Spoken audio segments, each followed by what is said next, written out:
Bonjour, je vais vous présenter aujourd'hui le montage d'un kit Borgeson de direction assistée sur une Mustang de 65 qui est actuellement en direction manuelle sans assistance.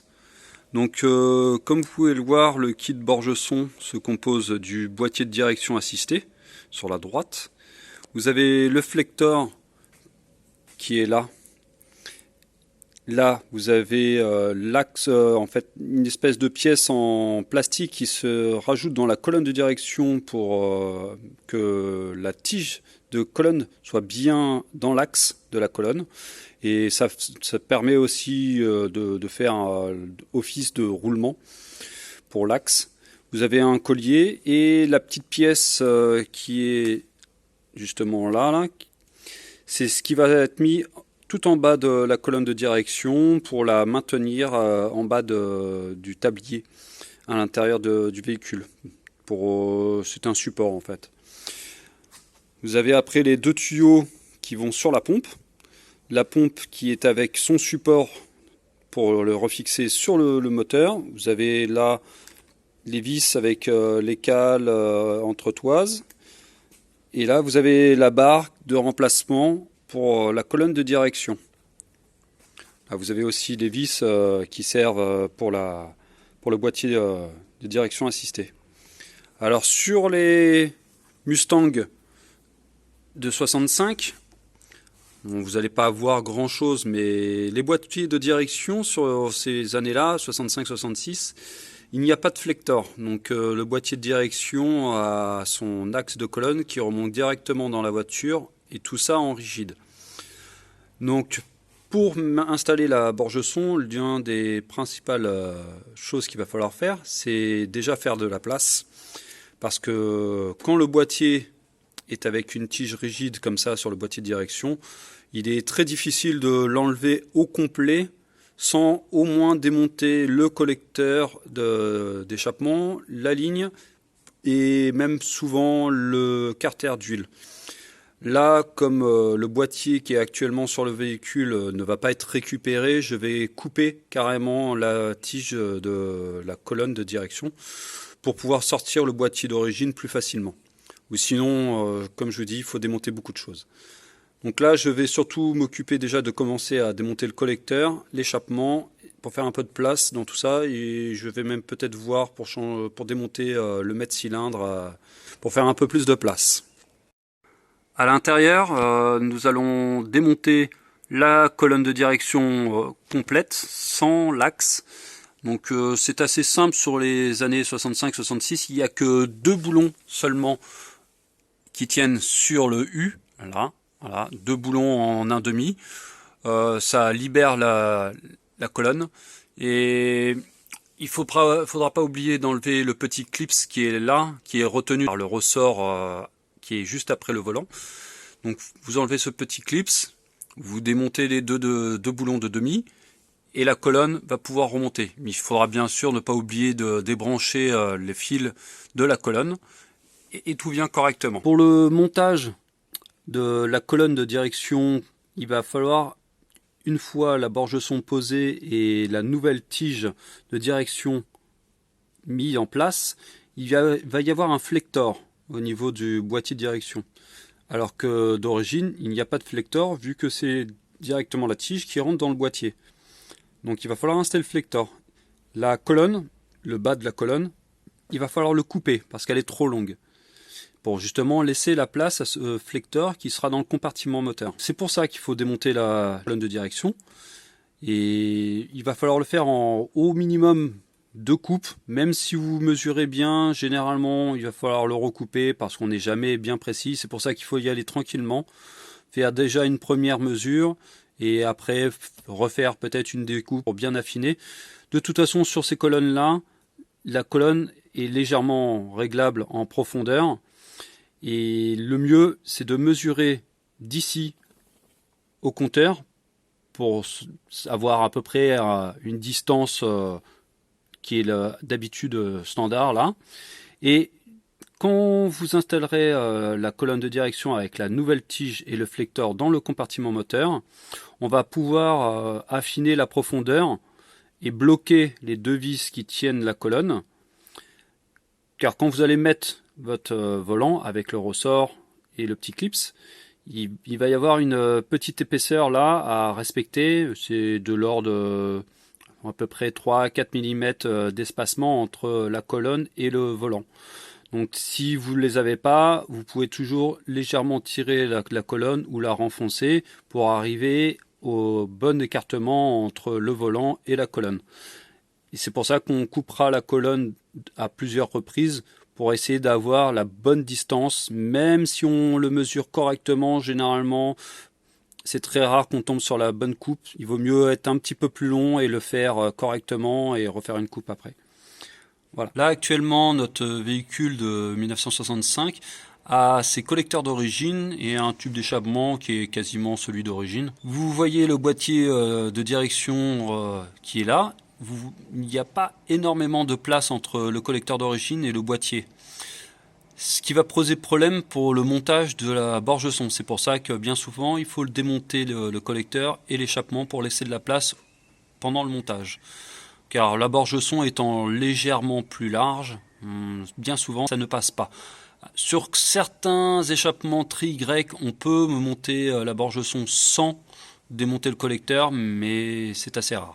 Comme vous avez pu le remarquer quand je vous ai présenté le kit borge son, il n'y avait pas de Centerlink donné avec le kit. Pour la simple et bonne raison, c'est que ce véhicule est équipé à la base d'une direction manuelle. Donc on va réutiliser le Centerlink d'origine. Le boîtier de direction borge son est installé, le renvoi d'angle aussi, tout est bien serré avec le soufflet. Vous aurez donc pour les véhicules qui ont une direction assistée d'origine et qui ont donc à cet endroit-là le cerveau-frein, le cerveau de direction je veux dire, vous avez les deux petits tuyaux qui vont au vérin et les deux tuyaux qui vont à la pompe. On supprime donc le vérin et on enlève bien sûr le cerveau de direction. Il faut donc commander un Centerlink sans le cerveau de direction pour aller avec la borge son. Donc n'oubliez pas que lors de vos commandes de bien prendre le Centerlink avec pour éviter une deuxième commande par la suite. Ça fera moins de frais d'envoi. Colonne de direction démontée, donc comme je vous dis juste avant, c'est assez simple. Ça sort très facilement. Vous avez là la colonne avec son petit caoutchouc. Donc le but, c'est la tige qui est là, qu'on va remplacer et installer le flecteur sur la borge son. Il faudra recouper la colonne par ici pour enlever une partie de la longueur de la colonne pour laisser la place au flecteur qu'on va installer, qui sera fixé juste ici au bout de la barre jusqu'au boîtier de direction juste après. Donc on va couper, il y a une mesure à faire. Une première coupe, et comme je vous ai dit, souvent, il faut peut-être recouper un petit peu plus court. Enfin, vaut mieux y aller tranquillement et être un petit peu plus long, quitte à recouper après. De toute façon, la colonne, quand on l'installe, c'est très très rapide, donc on peut faire ça en 2 ou 3 fois, c'est pas un problème. C'est mieux de le faire plus doucement et de recouper que recouper trop court et se retrouver avec une colonne trop courte. L'ancien boîtier de direction est déposé maintenant. Il va falloir donc récupérer ce renvoi d'angle, donc démonter le boulon. Il va falloir taper, le mettre dans un étau et taper ici dans le coin pour le décoller. Je vous déconseille les arraches parce que bien souvent c'est vraiment bien bloqué. Un bon coup de chasse avec une masse au bon endroit, souvent ça sort assez facilement. J'ai déjà cassé un arrache de bonne qualité sur ce genre de choses, donc j'évite maintenant. Généralement ça sort bien avec un bon coup de masse au bon endroit. Il faudra donc équiper le nouveau boîtier, donc le flector. On va commencer à l'accoupler. Je vais récupérer le renvoi d'angle qui va à cet endroit. Vous avez le petit soufflet, la rondelle et l'écrou. On remonte tout ça. Faites attention, il y a des détrompeurs sur les cannes. Donc généralement les boîtiers borge son sont toujours mis en position centrale, donc ni sur la gauche ni sur la droite. Vous ne pouvez pas vous tromper, la barre, le renvoi d'angle a déjà un endroit bien spécifique, il suffit de regarder où est-ce qu'il est avant le montage. vous ne pouvez pas vous tromper. Le boîtier Borgeson est en place. Comme on peut voir, il y a le flecteur qui a été installé. On peut voir l'espace qu'il y a entre le tablier et le flecteur. Il ne reste pas grand chose en place. La colonne à l'origine va jusqu'au bout du flecteur normalement. Donc c'est toute cette partie là qui est à couper. On peut voir que maintenant il y a à peu près 10 à 15 cm en moins. Comme d'habitude, j'ai été obligé de démonter le collecteur d'échappement pour pouvoir laisser passer la Borgeson, qui est de toute façon un peu plus large que le boîtier d'origine. Déjà que le boîtier d'origine a eu du mal à passer alors que le collecteur était encore en place. Pour remettre le Borgeson, on est obligé. Ça ne passe pas aussi non. Nouvelle barre de la colonne de direction. On peut voir là-bas au fond le flecteur. Donc pensez toujours bien à la mettre en premier avant de mettre la colonne de direction. De toute façon, la colonne, comme je vous ai dit, il faut la couper. Mais vu qu'il y a la pièce en plastique qui est en bas de la colonne à installer, qui va servir un petit peu de roulement et surtout pour aligner le tout, c'est mieux de mettre la barre et après mettre la colonne par-dessus, ça va plus vite. Donc essayez de mettre la colonne en premier et après la barre en deuxième, vous allez vous galérer pour rien. La colonne de direction est maintenant coupée.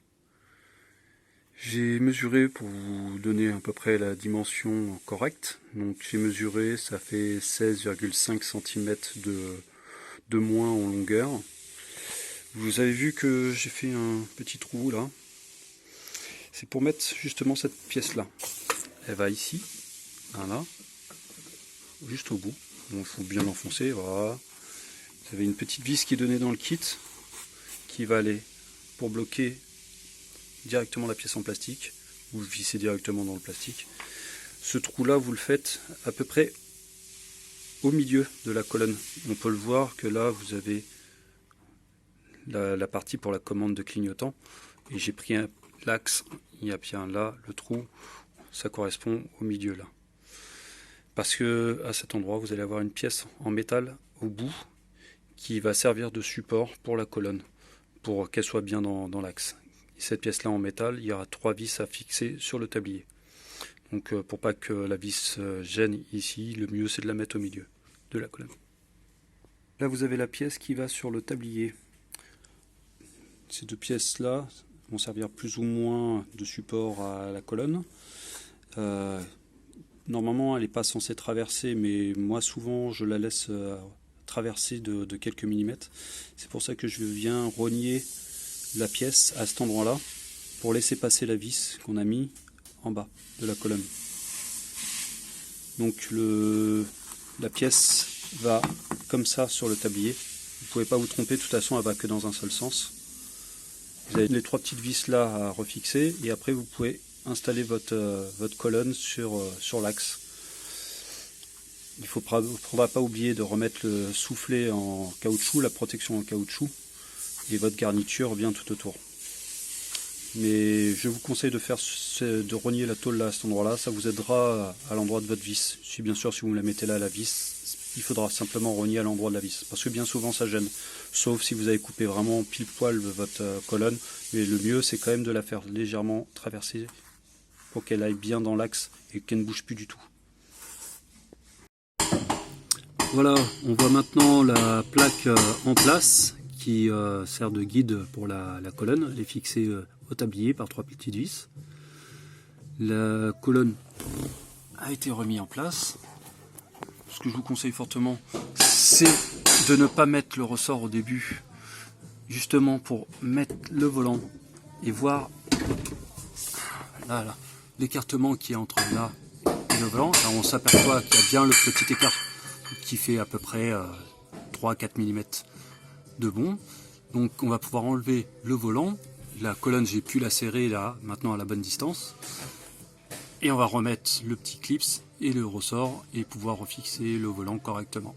Une fois terminé de mettre votre plaque, n'oubliez pas de mettre le petit collier autour de la colonne qui ira se fixer sur les 2 petites pattes qu'il y a sur votre support de tablier. Voilà, c'est ce qui va bloquer la colonne à la fin. Même si généralement la colonne passe déjà en travers en partie de cette pièce là, normalement elle est censée déjà ne pas bouger, mais le collier qui est donné permet de tout bloquer à la fin, on ne sait jamais. La pompe est maintenant en place. C'est vraiment très simple sur ce genre de véhicule. Il se fixe la plupart du temps sur les deux vis qui sont de part et d'autre de la pastille de dessablage qui est sur la culasse, donc sur les moteurs 302 et 289. C'est à peu près tout le temps la même chose. Vous avez deux jeux de vis qui sont donnés avec le kit, de tailles différentes suivant les années. Pour les 390, c'est pas tout à fait au même endroit, mais bon, c'est à peu de choses près la même chose. Généralement, pour les kits 390, il me semble que la plaque de fixation qui est à l'arrière de la pompe n'est pas tout à fait la même, mais ça fait un petit moment que j'en ai pas monté. Je n'ai pas fixé encore les tuyaux qui sont à l'arrière. Je vais juste vous montrer très rapidement pour éviter que vous vous trompiez. De toute façon, c'est assez difficile de se tromper, mais ça peut arriver. On voit là-bas les deux olives pour le raccordement des tuyaux. Donc celle qui est le plus en avant, c'est le tuyau qui est avec les deux pas de vis, donc le rigide, qui est celui-ci. Voilà. La partie qui va sur le boîtier de direction et l'autre côté sur la pompe. Donc celui-ci doit aller le plus en avant sur le véhicule. Et celui-là donc à l'arrière et le petit raccordement avec le petit collier directement sur la pompe. Les deux tuyaux sont en place. Comme vous pouvez le voir, ça passe vraiment très proche du collecteur d'échappement. Je vous conseille de mettre d'abord la courroie, de tendre votre pompe. Et une fois que la pompe est bien en place, la courroie bien tendue, ce tuyau là qui est en bas là, vous allez le positionner pour qu'il vienne quasiment toucher la partie du châssis. Vous le serrez ici tout en bas là. Et vous allez mettre au moins deux riselants, un ici et un par là, pour que les tuyaux en fait viennent se plaquer le plus possible sur la tourelle d'amortisseur et ne viennent pas trop près pour toucher sur l'échappement et donc brûler. C'est pour ça que c'est ce petit serrage là qui va permettre de maintenir les tuyaux plaqués sur le côté avec un petit riselant en plus pour éviter que ça bouge.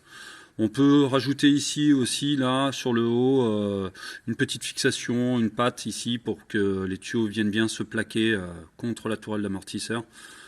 Encore une fois pour éviter que ça s'approche trop des collecteurs. Même si ces durites là, j'en ai rarement vu brûler à côté du collecteur, mais bon. On ne sait jamais. Le montage est complètement fini, la courroie est en place, la pompe est bloquée, fixée. Les tuyaux sont bloqués aussi. Je vous montre vite fait la petite patte que j'ai fait, voilà, qui sert juste à tenir le tuyau en haut, la durite en haut, pour éviter qu'elle aille vers les échappements. Comme ça laisse de la place, on peut le voir là. Ne vous inquiétez pas si les durites touchent la tourelle d'amortisseur, c'est pas ça qui va l'abîmer dans le temps. Il faut vraiment très très longtemps. Et puis en plus les V8 ne tremblent pas énormément au ralenti. Donc ça va mettre un sacré paquet de temps. Si vous êtes un petit peu frileux en voyant les durites toucher, vous pouvez toujours rajouter soit une deuxième durite par-dessus avec un riselant pour les protéger ou autre chose. Mais bon. Ne vous inquiétez pas. Voilà, je vous laisse là-dessus et je vous souhaite un bon visionnage. À bientôt.